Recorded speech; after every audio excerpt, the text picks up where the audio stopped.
안녕하십니까. 칸중국 코리아 이경옥입니다.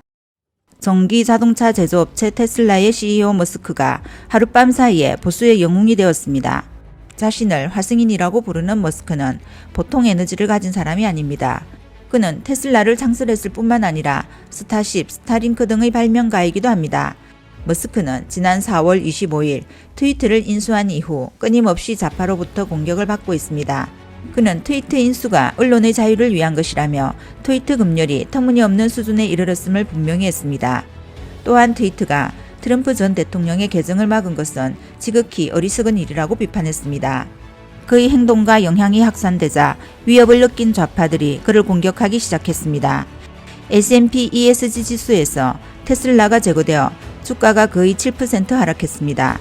이로 인해 머스크는 5월 18일 잇따라 10개가 넘는 트윗을 올리며 사회정의 투사로 가장한 위선자들이 ESG를 총잡이로 만들었다라며 ESG를 겨냥하여 폭격했습니다.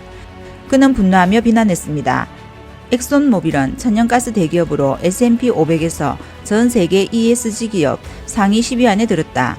반면 테슬라의 친환경 전기 자동차 회사는 S&P에 이름도 올리지 못했다며 그는 기본적인 신용을 잃었다고 거친 목소리로 말했습니다. 좌파의 타격에 머스크는 더 이상 참지 않고 18일 오후 자신의 트위터에 민주당은 이미 분열과 증오의 정당이 됐다며 그는 공화당의 표를 던질 것이며 좌파의 정치적 공세가 거세질 것이라고 예고했습니다. 역시나 머스크의 예상대로 그를 겨냥한 더러운 술수가 이미 시작되었습니다. 5월 19일 좌파 언론 비즈니스 인사이드는 익명의 관계자의 글을 인용해 2016년 한 승무원 친구가 머스크에게 성희롱을 당했고 머스크가 사건 해결을 위해 2018년 그녀에게 25만 달러를 지불했다고 보도했습니다. 이와 관련하여 미국의 저명한 평론가 탕칭은 이런 단일 익명으로 여러 차례 보도를 반복하는 것 자체가 뉴스 보도의 전문적인 기준을 위반하는 것으로 머스크를 노골적으로 공격하기 시작했다고 지적했습니다. 머스크는 5월 20일 트위터를 통해 자신의 존엄성을 지키기 위해 법적으로 대응할 것이라며 테슬라가 핵심 소송 부서를 만들어 직접 소송을 제기하겠다. 이 팀은 나에게 직접 업무를 보고한다 라고 밝혔습니다. 그가 트위터에 올린 채용 공고에는 유혈 사태가 있을 것이라며 길거리의 투사들을 모집한다고 촉구했습니다.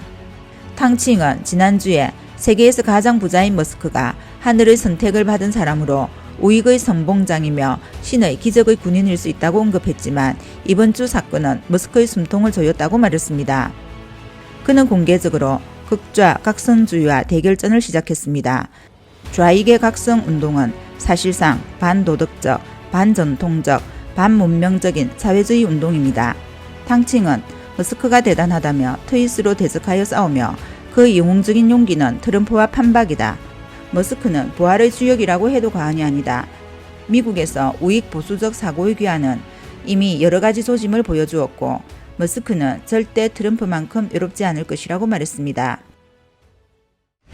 다음 뉴스입니다. 조 바이든 미국 대통령이 5월 22일 오후 일본을 방문하여 아시아 순방의 또 다른 중요한 행보를 시작했습니다. 특히 새로운 인도-태평양 경제 프레임워크 메커니즘 출범과 쿼드 정상회담에 참석했습니다. 바이든 대통령은 3일 동안 일본에 머물 예정입니다.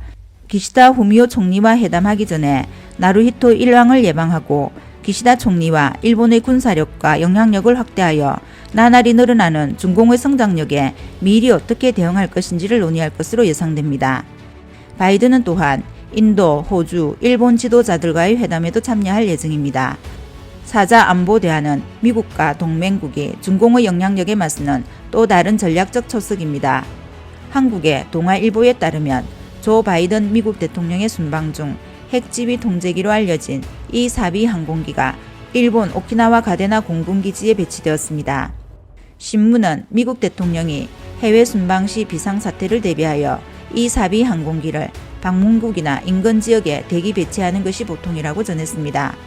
군용 항공기 추적 사이트에 따르면 지난 5월 20일 한국 시각 19일 저녁 미 공군의 E-4B 항공기가 메릴랜드주 앤드루스 기지에서 이륙해 20일 오후 일본의 가데나 기지에 도착했습니다. E-4B 항공기의 도착 시간은 바이든이 탑승한 에어포스1이 경기도 오산 공군기지에 도착한 시간과 거의 일치합니다. E-4B가 핵지휘 통제기로 불리는 것은 미국이 핵공격을 받거나 비상사태가 발생하거나 지상기지가 파괴될 경우 항공지휘본부 역할을 할 수 있기 때문입니다. 바꾸어 말하면 이 사비는 심판의 날 항공기로 미국 대통령이 전쟁 중 미군의 모든 핵작전과 육해공군을 지휘할 수 있는 현대적이고 생존 가능성이 높은 지휘, 통제와 통신센터 역할을 합니다. 대륙간 탄도미사일, 핵폭격기와 핵잠수함, 그리고 모든 핵전쟁 상황에서 지상, 해상 및 공군 전력을 배치합니다. 현재 미군에는 동일한 유형의 항공기 4대를 보유하고 있으며 모두 보잉 747-200여 개기를 개조한 것입니다. 이 사비는 핵폭발로 발생하는 전자기 펄스로부터 전자장비를 보호하기 위해 내외부의 최첨단 방어 시스템을 갖추고 있습니다. 미국 대통령은 전시에 비행기를 타지만 미 국방성 장관과 함참 의장은 평시에도 해외 출장 때 이용합니다. 한국의 군 관계자는 미국 대통령이 해외 순방 중 이 사비의 궤도를 폭로하는 경우는 매우 드물다고 말했습니다. 대륙간 미사일 발사와 핵실험을 준비하고 있는 북한에 대한 경고로 보인다는 분석입니다. 지난 20일 미 공군의 코블라불 정찰기도 북한의 대륙간 미사일 발사 여부 등을 감시하기 위해 동해상을 비행했습니다.